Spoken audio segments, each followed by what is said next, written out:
vela o sono e o sonho dos brasileiros. Mas eles acordam e brigam de novo. Em 1932, os brasileiros acordaram e brigaram de novo. Todo paulista sabe ser pobre como um xó, para com esta pobreza alcançar a riqueza maior, a riqueza melhor, a riqueza gloriosa, a riqueza suprema, a única riqueza que São Paulo quer, a vitória, a vitória, a vitória.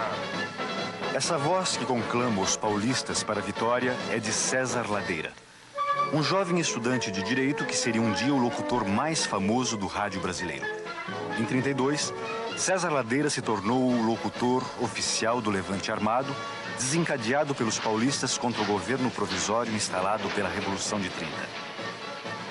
Para os paulistas, o governo provisório sediado no Palácio do Catete, chefiado por Getúlio Vargas, se transformara numa ditadura. Havia insatisfeitos por todo o país, mas só os paulistas declararam guerra ao governo federal. Até hoje há quem pense que o objetivo do Levante era separar São Paulo do resto do país. Mas os paulistas diziam que a sua luta era pela democratização do país e por uma nova Constituição. Na Guerra Civil de 32, morreram mais de 800 homens. Número maior do que o dos brasileiros mortos na Segunda Guerra Mundial. As maiores baixas foram entre os paulistas. Mais de 600 mortos. Foi uma luta desigual. São Paulo tinha 35 mil soldados. As forças do governo provisório eram 3 vezes mais numerosas e mais bem equipadas. Apesar do apoio maciço da população e do alistamento espontâneo de mais de 45 mil civis, depois de quase 3 meses de combates, os paulistas foram derrotados. Mas muita gente ainda acredita que eles poderiam ter vencido se as tropas de Mato Grosso tivessem se unido em massa às de São Paulo e se gaúchos e mineiros tivessem aderido ao Levante. A Revolução de 32 incomoda muito por causa da reivindicação constitucionalista. E como nós vivemos numa sociedade extremamente autoritária, ainda hoje esse requisito do constitucionalismo a quente é algo que incomoda a opinião dominante na política. Tanto em qualquer espectro, do centro-esquerda ou da esquerda, a esquerda devia fazer as pazes com a Revolução de 32.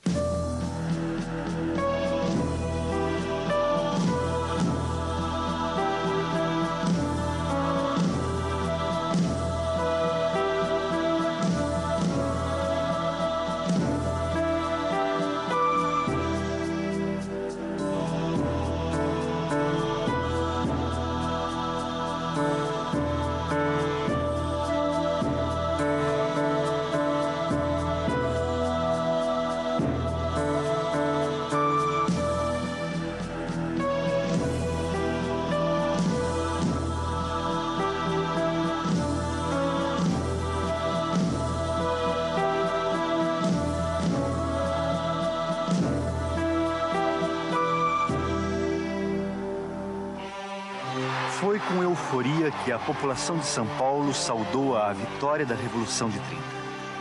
Quando a notícia da prisão do presidente Washington Luiz chegou à capital paulista, uma multidão saiu às ruas para comemorar. Em meio aos festejos, a delegacia do Cambuci foi atacada e depredada para vingar os presos torturados. A placa de identificação da delegacia foi arrancada e levada pelas ruas da cidade como um troféu da vitória. Nestas imagens, o general Miguel Costa é carregado em triunfo pelas ruas de São Paulo. Derrotado no movimento militar de 1924, Miguel Costa percorreu o país à frente da coluna que levava o seu nome e o de Luiz Carlos Prestes. Após viver no exílio em Buenos Aires, Miguel Costa aderiu à Aliança Liberal e voltou a São Paulo em 1930 como um herói vitorioso. Quando o trem da vitória, trazendo Getúlio Vargas do Sul, passou por São Paulo, foi feita a foto oficial do alto comando militar e político da Revolução de 30. Ao lado de Miguel Costa, posaram para a história o tenente-coronel Góes Monteiro e Getúlio Vargas. Na verdade, havia mais alguém sentado ao lado de Getúlio Vargas. Era Francisco Morato, presidente do Partido Democrático, que fora ao encontro de Getúlio Vargas na expectativa de ser confirmado como interventor do governo provisório em São Paulo.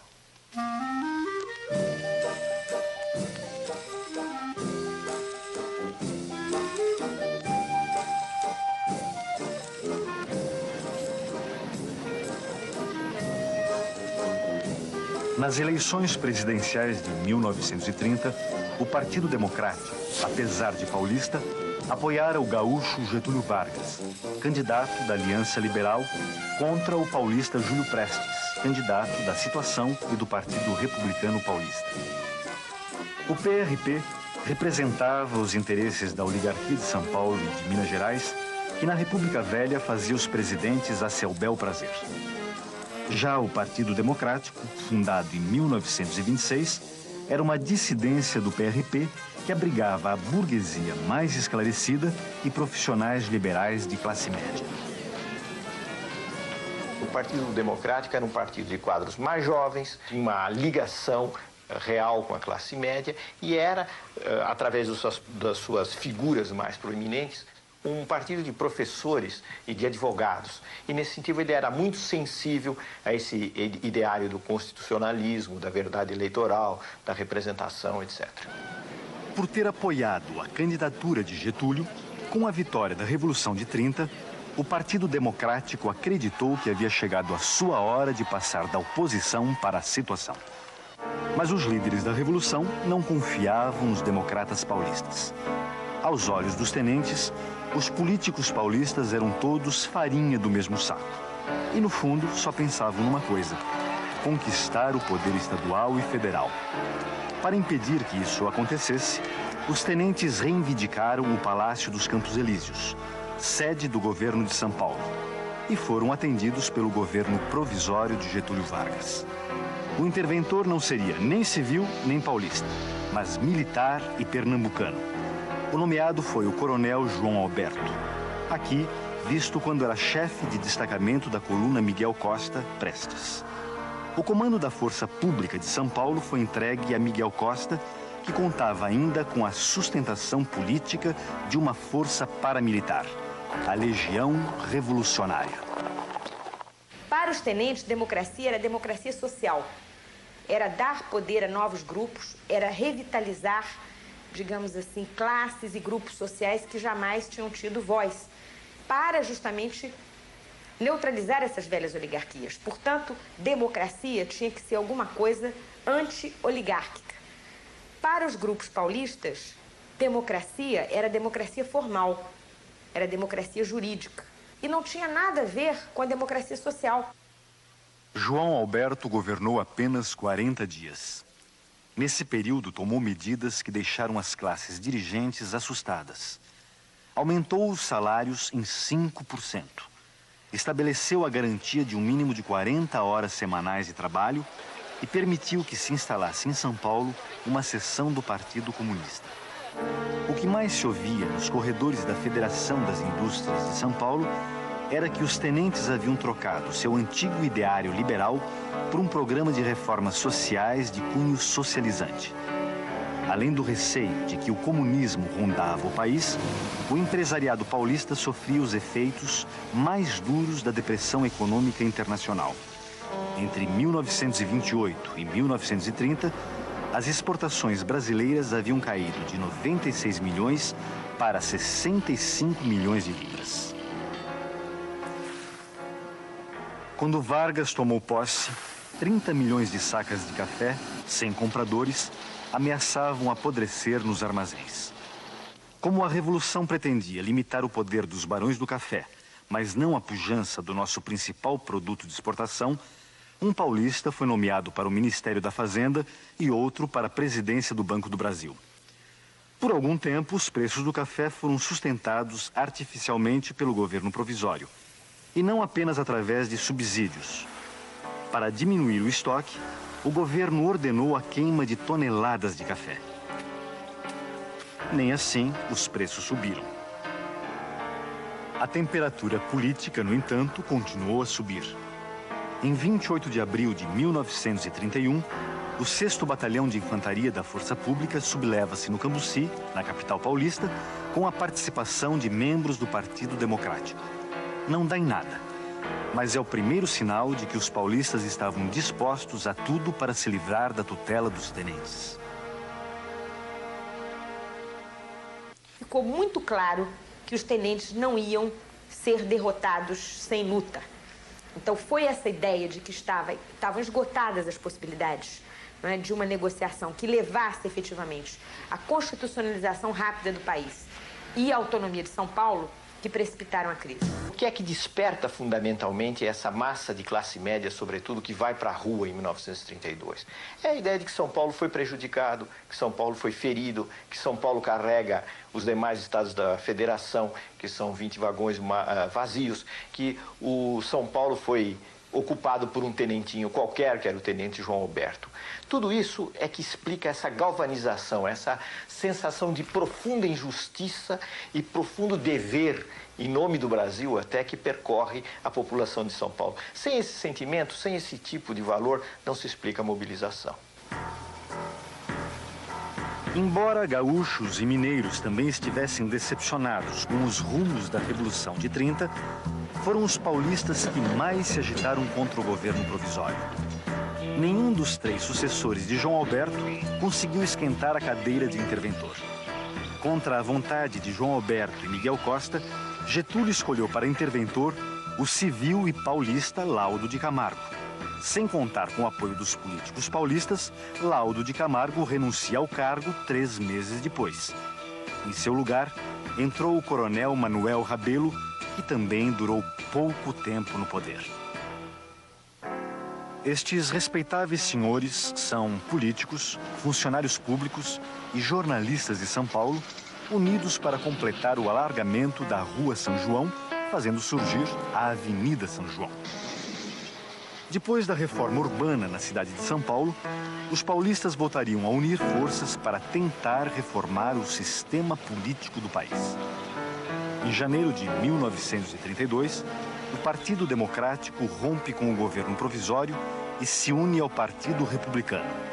Nasce a Frente Única Paulista. O pacto entre os 2 partidos é selado num gigantesco comício na Praça da Sé. No dia do aniversário de São Paulo, 25 de janeiro, uma chuva torrencial não impediu a maior manifestação política já vista na cidade. A palavra de ordem que fazia a multidão vibrar era: tudo por São Paulo. E um dos oradores gritou: os tenentes são eunucos de Getúlio. Em resposta, o jornal Diário Carioca, simpático aos ideais constitucionalistas, é empastelado no Rio por membros do Clube 3 de Outubro, principal reduto dos tenentes. Chocados com o empastelamento, os gaúchos que integravam o governo provisório, Lindolfo Collor, Batista Luzardo, João Neves da Fontoura e Mariano Cardoso, se demitem e voltam aos Pampas para conspirar. A opção por uma revolta armada em oposição a uma estratégia legalista e liberal é explicada pelo fato de que os liberais, tanto os do governo, os ministros gaúchos que se retiraram a um determinado momento, quanto os liberais de todos os outros estados, convenceram-se de que o governo provisório estava se eternizando na provisoriedade e não estava nada propenso a conceder a Constituinte. E então decidiram que a receita para 32 deveria ser a mesma de 30, isto é, o fuzil em vez do voto. Em março de 32, Getúlio nomeia novo interventor para São Paulo, que atende às 2 exigências fundamentais da Frente Única Paulista. Pedro de Toledo era civil e paulista, mas vivia fora do estado há 20 anos e não tinha ligações diretas com os políticos de São Paulo. Nessas imagens, vemos Pedro de Toledo visitando o Liceu de Artes e Ofícios quando o ministro da Agricultura do presidente Hermes da Fonseca entre 1910 e 1913. Em seguida, Pedro de Toledo viveria fora do Brasil como embaixador durante 10 anos. Quando nomeado interventor em São Paulo, em março de 32, Pedro de Toledo formou um secretariado em que predominavam membros da Legião Revolucionária. Miguel Costa continuou à frente da força pública. Para desgosto dos tenentes, o novo interventor estabeleceu contatos com a Frente Única Paulista, que, àquela altura, decidira pegar em armas se Getúlio exonerasse Toledo ou afastasse Bertoldo Klinger do comando militar de Mato Grosso. Em caso de guerra, o apoio de Klinger seria fundamental para os paulistas. O formato armado era alguma coisa que não incomodava as reivindicações liberais. 32 pertence a essa larga sequência. E vários dos personagens que atuaram em 30 vão atuar em 32.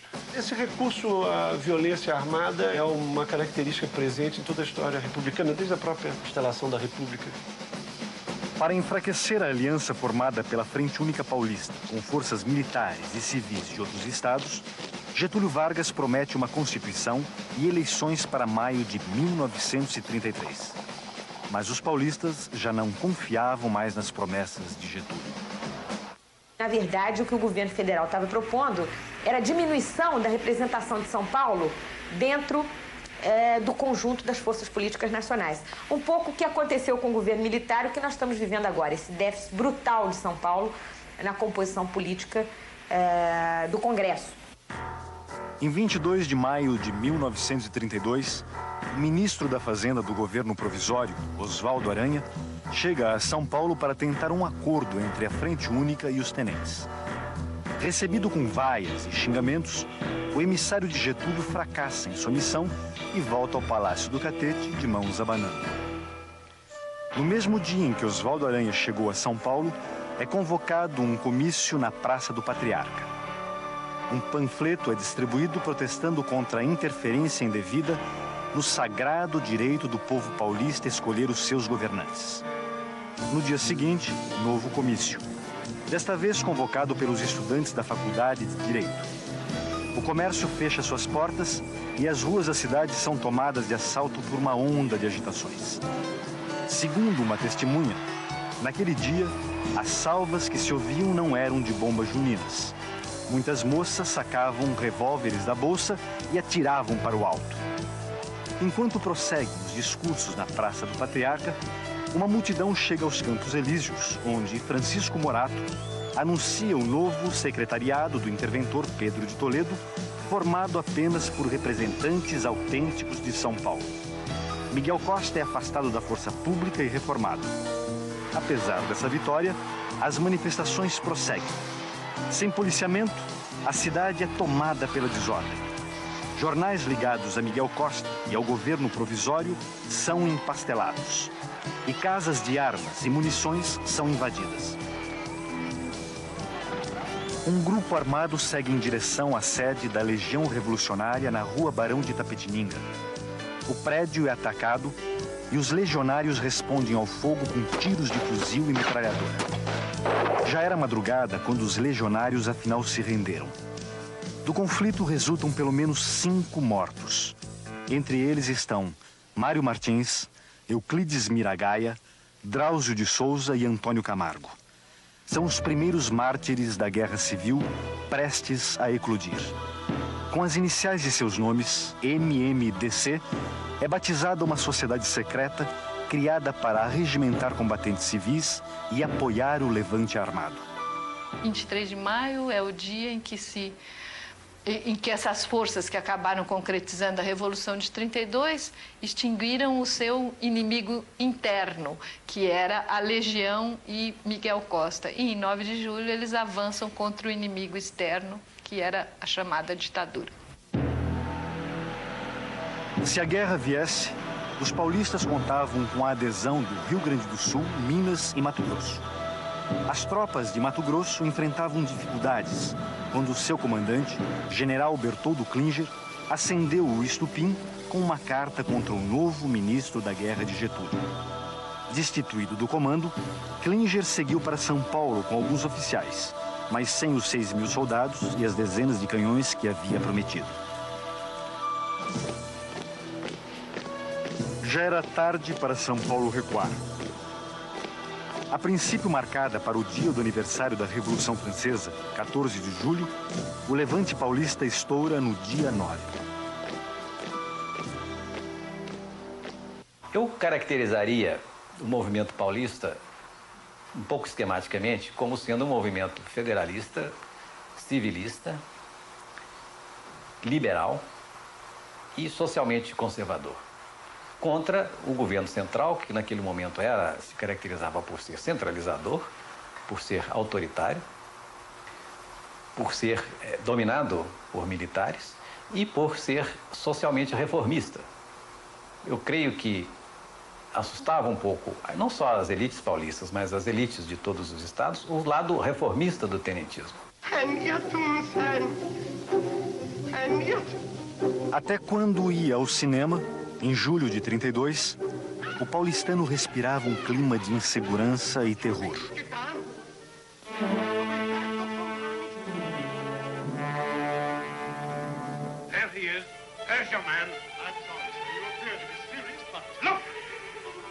Enquanto as trevas baixavam nas telas, o levante armado saía às ruas.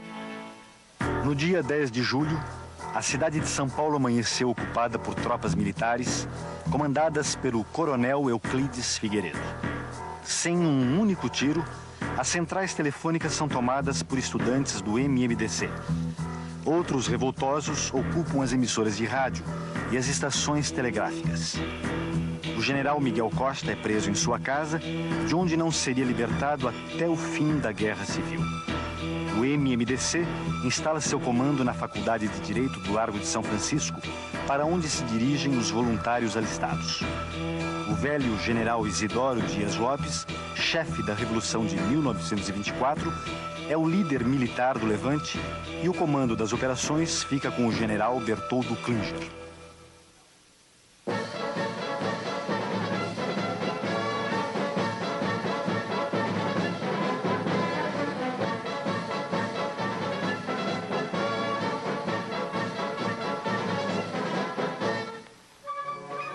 Inteirado do levante, Getúlio telefona para o interventor Pedro de Toledo. Este revela ao chefe do governo provisório a sua disposição de ficar ao lado dos paulistas. Depois de renunciar ao título de interventor, Pedro de Toledo é aclamado em praça pública presidente de São Paulo. Face à adesão de Pedro de Toledo aos paulistas, Getúlio teria dito: "Eu ressuscitei essa múmia para isto." Foi o que São Paulo fez, cônscio de suas responsabilidades na ação e no pensamento brasileiro, não para separar-se, e sim para reavivar todo o organismo nacional. Obra paulista, certamente, mas profundamente brasileira. Mais do que nunca, tem São Paulo os olhos fixos na grandeza do Brasil. O movimento em marcha é constitucionalista, busca o império da lei, procura a ordem jurídica, única garantia dos interesses sociais e individuais. Quanto à participação de separatistas no movimento 32, houve, mas foi pequeniníssima. Eu diria que os separatistas não formariam um grupo de combate que é de 13 elementos. Foi mínima. Os outros estados do Brasil, que ficaram contra a Revolução de São Paulo, exageraram um pouco esse separatismo. Apresentaram São Paulo, a União, aos outros estados como se fosse um mau irmão, como um irmão que se queria separar. Não é verdade. O movimento de São Paulo não foi um movimento separatista, de maneira nenhuma. Pelo contrário, era um movimento dirigido por homens que tinham um grande sentimento do que chamava antigamente civismo. A ideia do separatismo foi utilizada pelo governo provisório, pelo governo de Getúlio, para apresentar a Revolução de 1932 como uma revolução antipatriótica de um grupo de gente que queria voltar ao passado e, pior do que isso, queria desmembrar o país.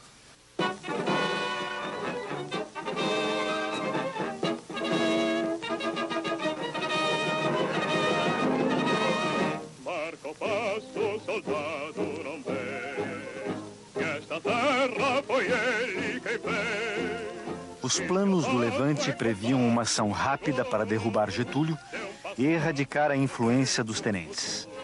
Ninguém pensava numa guerra prolongada. Mas a Guerra Civil durou quase 3 meses e mobilizou um total de 150 mil homens.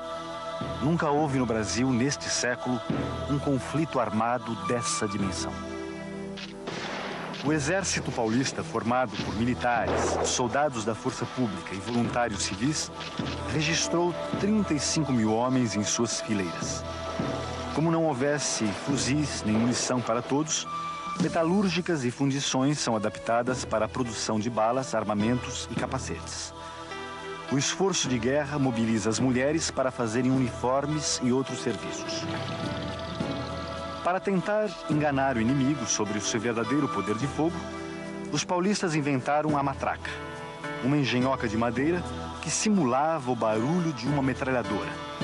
Nessas imagens, soldados mineiros brincam com uma matraca capturada dos paulistas. Segundo os mineiros, a matraca não assustava ninguém, pois não podia ser ouvida a mais de 50 metros.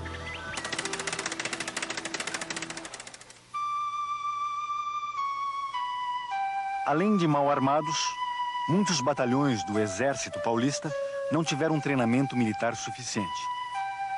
Estas fotografias são do Batalhão 14 de Julho, no momento em que embarcava para a frente de guerra. Aqui, o mesmo batalhão, antes de entrar em combate pela primeira vez na frente sul, perto da fronteira com o Paraná.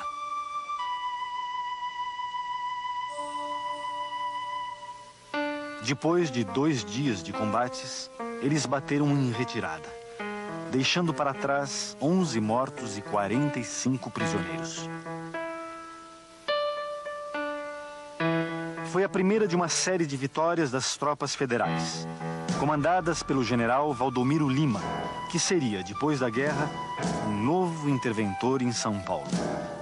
Sem a adesão do Rio Grande do Sul e de Minas, não há possibilidade de vitória militar para São Paulo. Quando o general Flores da Cunha, interventor no Rio Grande do Sul, e Olegário Maciel, interventor em Minas Gerais, mobilizam suas forças contra São Paulo, a sorte do levante é selada. Com uma vitória dessa natureza contra o governo central, São Paulo teria, o poder de São Paulo seria incontestado, quase incontestável. O receio deste predomínio excessivo, eu creio que foi o grande freio usado com astúcia pelo governo central para convencer Minas e Rio Grande do Sul a não apoiarem a revolta. Cercados em várias frentes e em retaguardas não previstas, os paulistas lutaram praticamente sozinhos até o fim. Com poucos soldados, ocuparam um ponto estratégico. Este túnel ferroviário, a 1.800 metros de altitude na Serra da Mantiqueira, na fronteira com Minas Gerais. Por aqui deveriam chegar reforços mineiros, mas as tropas de Minas já chegaram atirando. A luta no túnel durou 2 meses. Apesar dos árduos combates, ainda sobrou tempo para os mineiros encenarem um ataque aéreo dos paulistas.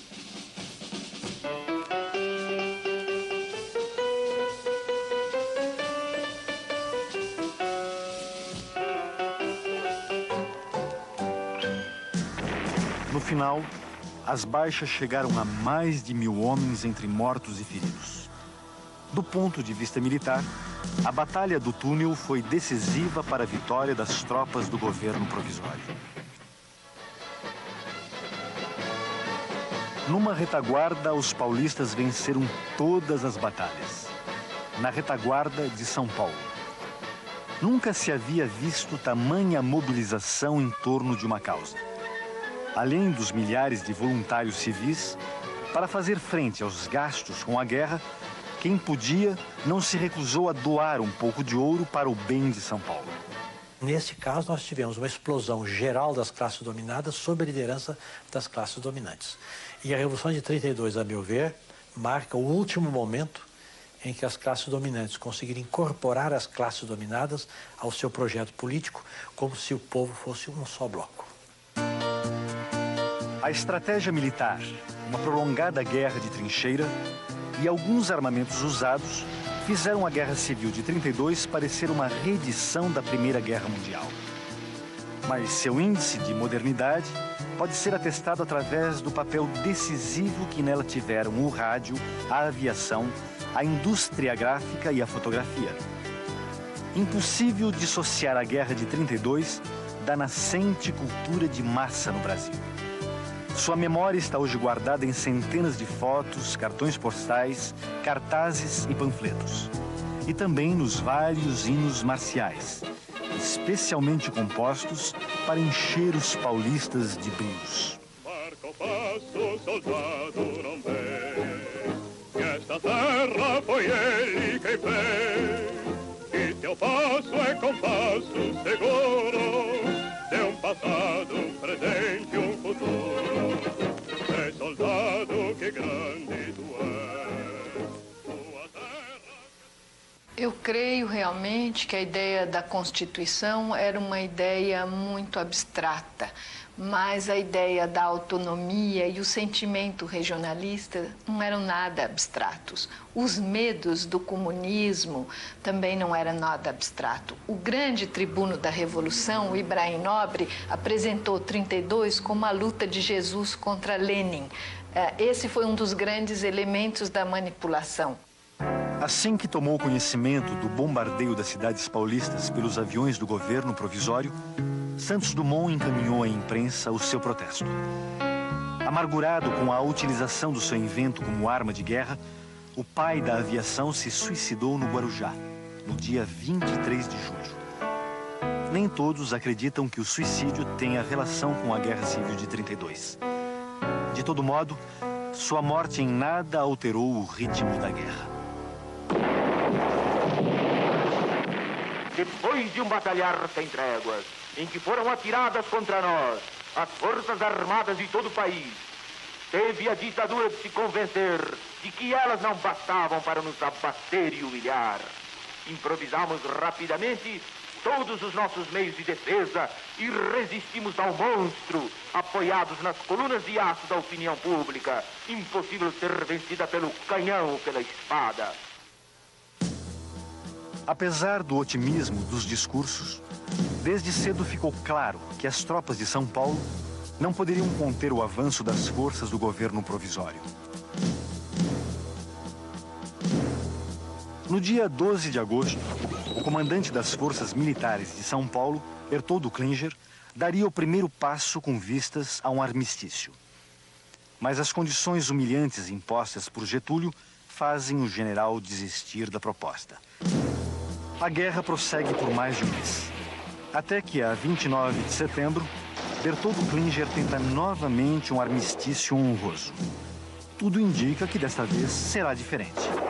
Mas não foi. O protocolo de exigências entregue pelo general Góes Monteiro é considerado desonroso e os planos de paz voltam à estaca zero. Por algum tempo, os soldados mineiros continuaram podendo fazer pequenas encenações para a câmera.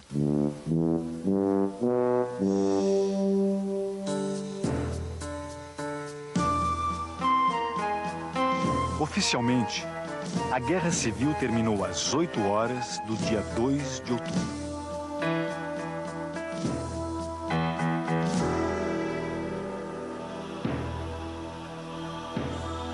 Às 3h30 da tarde, os oficiais da Força Pública de São Paulo comunicaram a Pedro de Toledo, no Palácio Campos Elíseos, a deposição do governo paulista.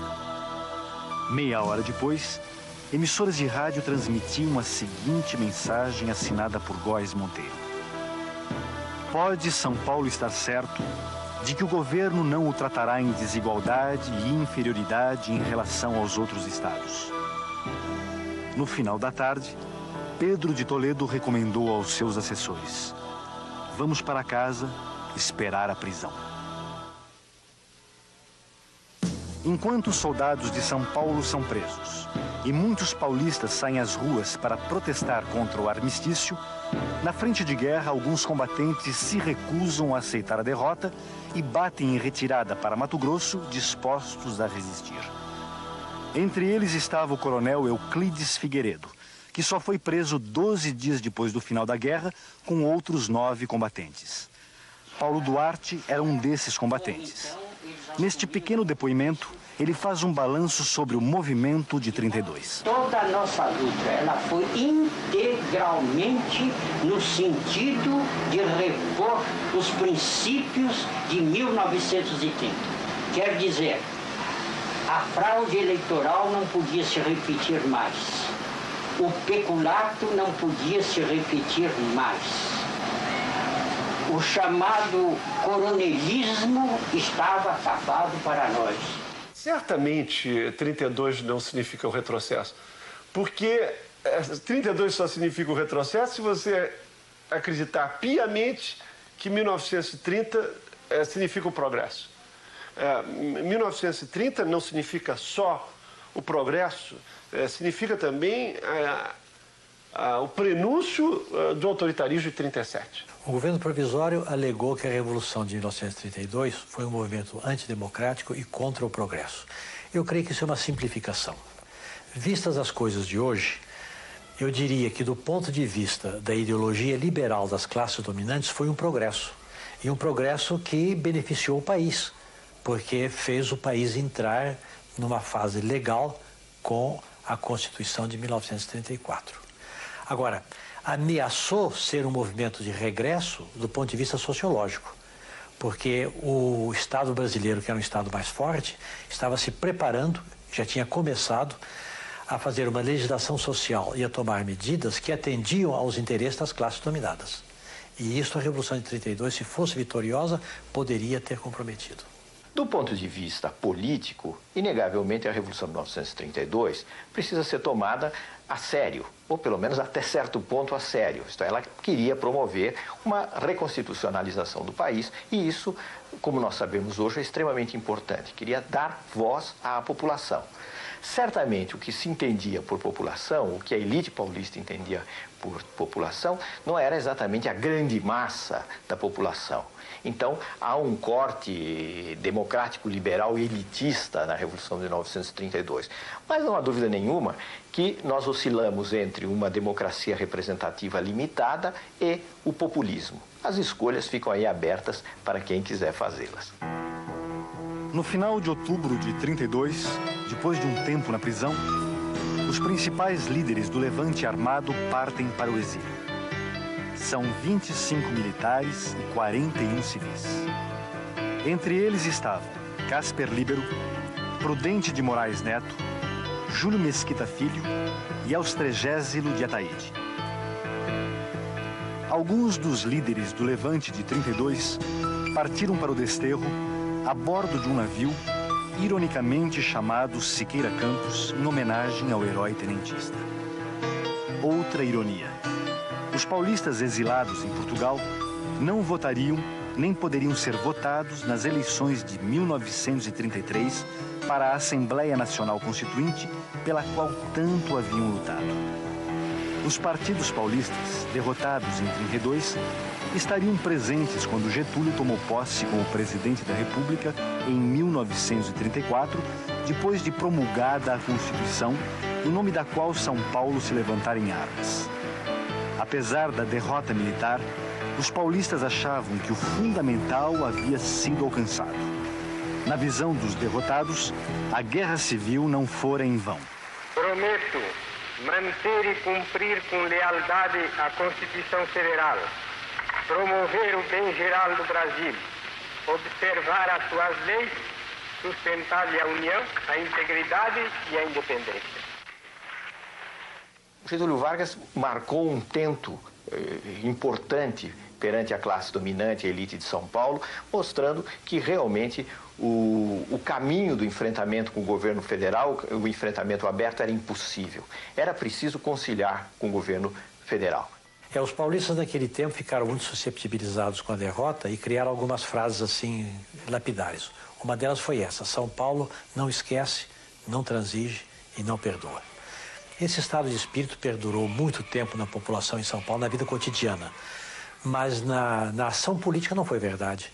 Porque logo depois da Revolução, houve um congressamento das elites paulistas com o governo federal, através da interventoria de Armando Salles de Oliveira.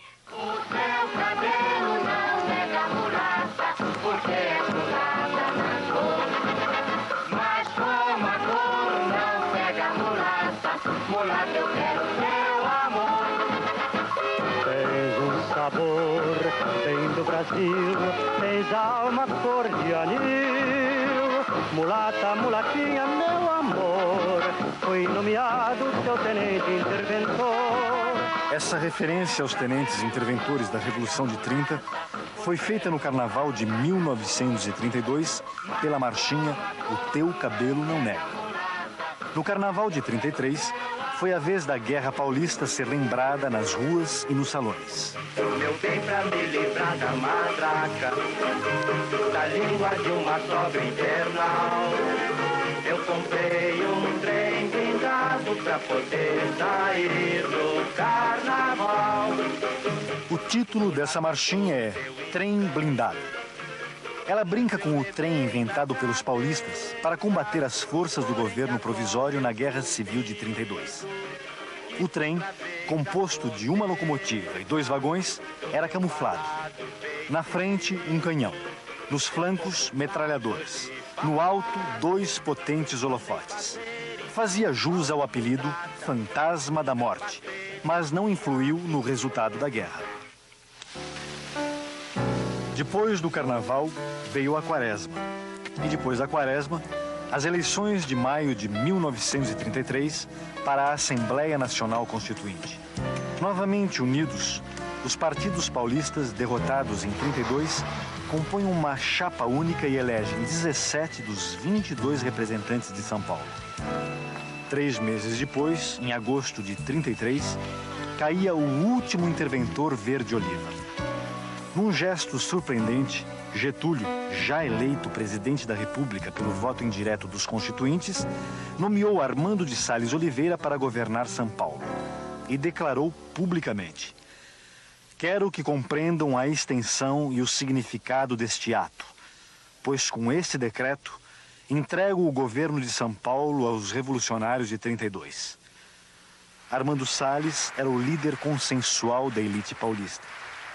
Depois de ser interventor nomeado, foi eleito pelo voto indireto governador de São Paulo em abril de 1935 e teve sua candidatura à presidência da República lançada em fevereiro de 1937.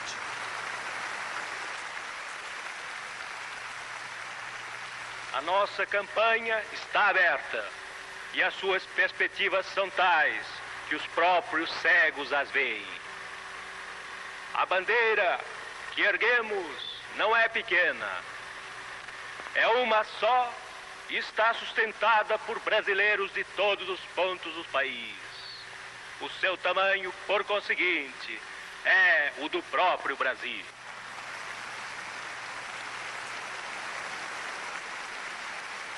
Essa bandeira jamais se depravaria, tingindo-se de uma só cor, no banho de fórmulas estrangeiras, que serão salvadoras em outras terras, mas que nós não aceitamos.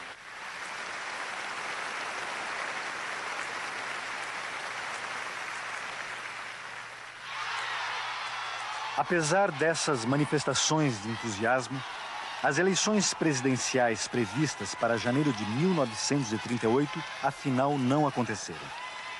Getúlio e os militares que o cercavam rasgam a Constituição de 1934 e fazem baixar sobre o país as trevas do Estado Novo.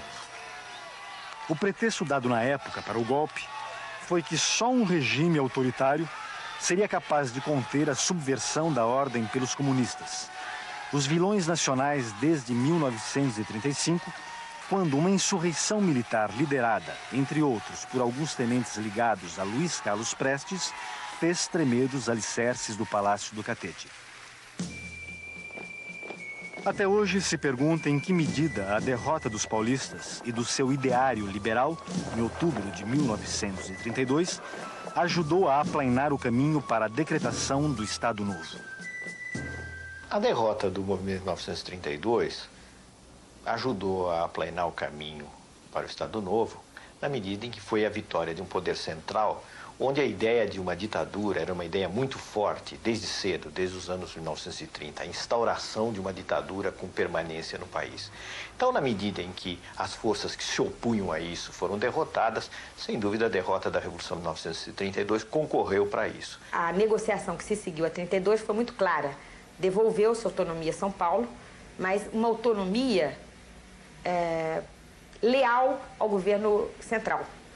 E essa lealdade foi tão profunda que quando Armando Salles de Oliveira parte com um projeto liberal antagônico ao do Getúlio, São Paulo fica com Getúlio. São Paulo acabou concordando de uma forma ou de outra com o governo varguista, e São Paulo não são só suas elites dirigentes. São Paulo votou maciçamente em Getúlio para senador depois. A mocidade, que desde o primeiro instante da campanha, a ela se atirou de corpo e alma, obedeceu ao mandamento irresistível da sua dignidade e do seu civismo. Para satisfazê-lo integralmente, como exige a sua consciência, não julga distrita a luta pelas armas da cruzada que empreendeu.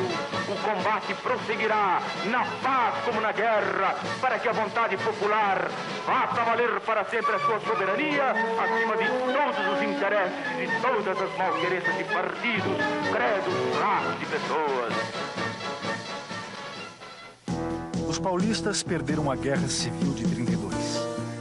Mas a bandeira que levantaram não perderia a sua atualidade nas décadas seguintes. A luta pela Constituição e para assegurar o respeito aos direitos fundamentais da cidadania, a alternância do poder e o controle do Estado ainda não chegou ao fim. Mesmo que entre os paulistas de 32 se ocultassem raposas separatistas e democratas de fachada, ligados aos interesses de uma elite nada preocupada com a questão social, boa parte da população mobilizada para o Levante foi de fato movida por um sonho. O sonho de um Brasil novo. Para desgraça nossa, o que tivemos no final daquela década foi um Estado novo.